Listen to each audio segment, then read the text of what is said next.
Hello, in this video I'm gonna show you how to fix the battery drain issues on your SONY Xperia 1 Mark 7.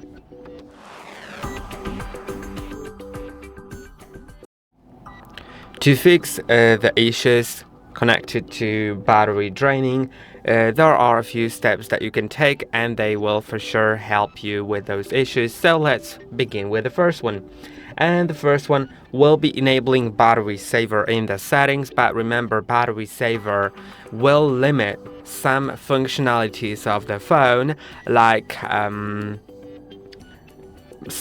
apps may not refresh in the background, and also the screen may be a bit darker, it may go to sleep a bit faster, it will just, the display timeout will be changed, and a few other things like your email won't refresh as often. So it's not really a solution that I would use all the time, because I'd rather only use it in a moment that when I know that I just need that battery life that day. But besides that, I'll show you other options that you can do, and the other ones will be, I think, better. But let's begin with the battery saver, as I said, because I think it's like one of the most popular things to do. In battery you have the stamina mode, and this is how it's called on Xperia, and you can enable it. Once it's enabled, you can see it changes to dark mode, because this display is an OLED display, which means that in dark mode it will use less power. Then you can also change the stamina level, and you can either set it to balanced power saving. It shows you what is restricted in that option, or battery time preferred, and yeah, that's basically it here. And I don't really see an ultra stamina mode. I remember that it was on older Xperias, but I haven't found it on this one. So yeah, there's just the stamina mode. Now let's go back. I'll just disable it so it doesn't interrupt me for a moment. And another thing is lowering your screen brightness, basically, and enabling the dark mode. I've said about the dark mode before. Also, the darker the display, the less battery it'll use, so I think it's great. Let's you can go to display in settings, you'll find dark theme. If you enable it, you can see how the background turns black, and when it's black on OLED displays, there's literally no power used to display black, and that's why it's way better. Now let's also change the brightness, slide down from the top of your screen, and you can lower the brightness a little bit. I'm not gonna do it because you can see it doesn't look too good on camera, but in person it doesn't look as bad, honestly. Just leave it on a level that's comfortable for you to see enough, but isn't too bright. Now another thing is disabling Wi-Fi, Bluetooth or GPS if you're not using it at the moment. So let's begin with Wi-Fi. If you are, for example, away from your home, you don't have any Wi-Fi connection at the moment, and Wi-Fi is still enabled on your phone, then it uses significantly more power than even if it is connected to Wi-Fi.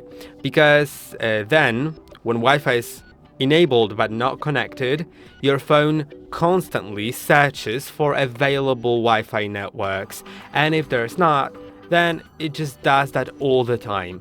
If you're away from any known Wi-Fi network, it's great to just slide down from the top of your screen and click on Internet. Now disable Wi-Fi, and that's basically it. Of course, once you click on Internet, if you have a SIM card, you'll also have the mobile data here, and mobile data can be left on if you are using Internet, but if you don't need any internet, then you can disable mobile data as well. You can see next to it is Bluetooth, and if you don't have any Bluetooth accessories connected at the moment, you can also disable it. For sure it'll help, because it's the same thing here. If no Bluetooth accessories connected, but Bluetooth is enabled, it constantly searches for available devices. Now, also as said about GPS, so let's do that. I don't really remember where the GPS was. You can see, yeah, it's in settings and its location.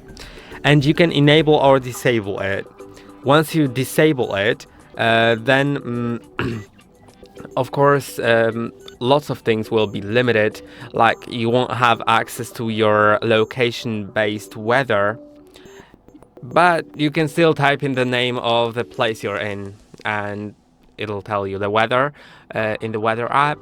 And also some other things will be restricted. You won't be able to use maps with your location. You can still use maps, but your location won't be shown, and a few other things. I'm gonna disable it, and let's close it. And yeah, now it is just uses less power, as I said. And let's move on to the next step. You can, if you go to settings, we're in settings already, but if you go there, and I think it'll be in the battery usage, you'll see which apps use the most battery. And of course, some of them, like Google Play services, you can't really do anything about it, right? But there are, in my case, there's not really any app that does that too much. But if you have any app here that uses more power than you expected, then you know that you can, for example, not use that app if it's possible, or use it less if you need more battery life. One example that I think is the most common is Instagram. I know that Instagram isn't the best optimized for battery usage, and it really drains your battery a lot. So if you need to use Instagram, you can use it, but a bit less if you care about the battery life. Now, another thing is, the last thing here is gonna be software update. Software updates are very important to keep your phone running smoothly, securely, and also it gives you some newest features. But the most important here is the smoothness. Software updates may fix some bugs, and you may have a bug that uses too much power on your phone. If you want to fix it, simply update your phone. Do it, scroll all the way down to System, then go to System Updates. Now go to System on the left side, and you'll see that my device is already up to date and I can't update it right now. But in the future, there for sure will be a new update, and I'll be able to install it. If you have an update currently, then it's very worth just clicking on download and install. It'll start downloading, and later on it'll prompt you to restart your phone. Once you restart it, it may have the battery fixed, but you never really know that. And if the problem still occurs, maybe your battery is just a bit old. After a few years, after 2 or 3 years of usage, the battery life will be visibly degraded compared to the factory state. And I hope that this video was helpful. Don't forget to like and subscribe. See you in the next one.